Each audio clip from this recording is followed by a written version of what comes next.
1000 persone nell'ultimo anno si sono rivolte alla Fondazione Antiusura. I problemi principali sono quelli legati alla casa, mancato pagamento di affitti o di utenze per fare un esempio, o al gioco d'azzardo.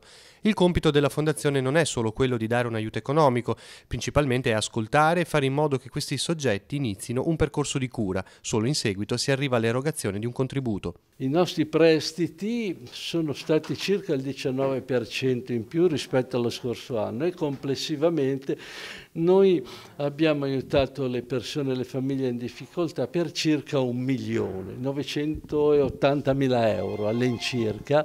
I soldi arrivano principalmente dal Fondo per la prevenzione dell'usura erogato dal Ministero dell'Economia.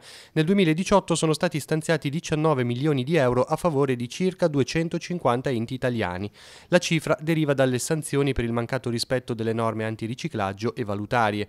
In pratica si previene l'usura perché i fondi vengono elargiti a persone in difficoltà che nel tempo riescono a restituirli e a rimettersi in carreggiata, evitando guai peggiori. Circa nell'80% dei casi comunque i finanziamenti vengono restituiti, cioè non ci sono quello che viene chiamato in gergo legale escussioni, quindi questo significa che veramente la scommessa che viene fatta su queste persone, queste famiglie, questi individui viene poi vinta, cioè si rimettono in piedi, rientrano nell'economia legale. Le richieste vengono valutate da una commissione dopo un primo colloquio con i volontari. Io ho un caso che ricordo con piacere di una povera signora rimasta alluvionata che aveva bisogno proprio di 1.000 euro che detti così possono non sembrare una somma ma per lei erano una somma enorme per riuscire ad affittare un nuovo appartamento per lei, i suoi 3 figli e il marito. E noi lì siamo intervenuti, anzi addirittura con un contributo a fondo perduto. Diverse le storie che arrivano legate all'azzardo. Purtroppo ci sono famiglie semplici con un buco da 70.000 euro o coppie che giocando al bingo hanno perso la salute, il lavoro e gli amici.